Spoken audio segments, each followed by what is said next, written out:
Bonjour à tous, ici Aoki pour une nouvelle vidéo, et aujourd'hui on va apprendre à faire les formes qui permettront de créer la base de votre logo.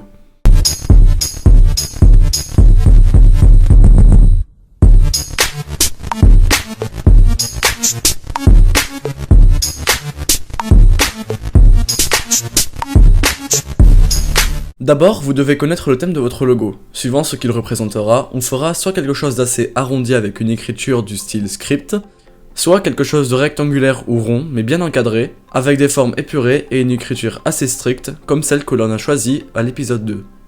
Pour mon logo, j'ai pensé à faire une sorte de chronomètre autour de mon texte. Je vais donc faire un cercle, en cliquant sur forme, puis en le choisissant juste ici.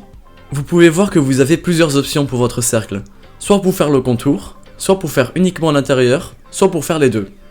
Avant de faire votre forme, n'oubliez surtout pas de faire le nouveau calque, ici je vais l'appeler contour. Je vais prendre le noir comme couleur primaire, puis faire mon cercle. Pour qu'il soit proportionnel, je vais rester appuyé sur Shift lorsque je vais l'étirer.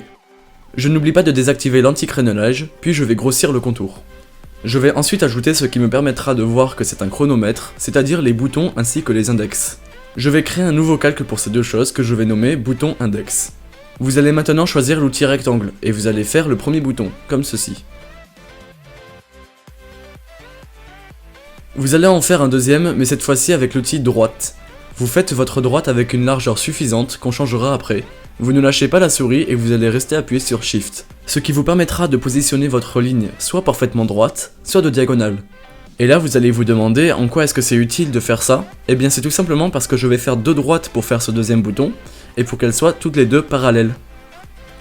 Maintenant on va passer aux index. Pour les faire tous plus rapidement, je vais uniquement en faire sur un quart du chronomètre. Je prends donc mon outil droite, puis je vais en faire une en haut, une à droite, puis je vais en rajouter deux. Ça ne respecte évidemment pas les vrais chronomètres, mais là on fait un logo, pas un schéma. Je vais maintenant en ajouter des plus fins entre chaque, pour que ce soit complet.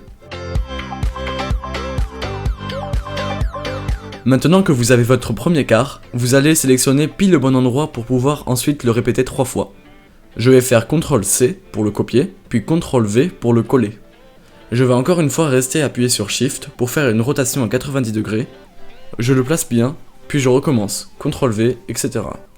Et voilà, c'était tout pour ce 4ème épisode de Speed Tuto. Laissez un pouce bleu si ça vous a plu, c'est très important. Abonnez-vous si ce n'est pas déjà fait pour suivre toutes mes nouvelles vidéos.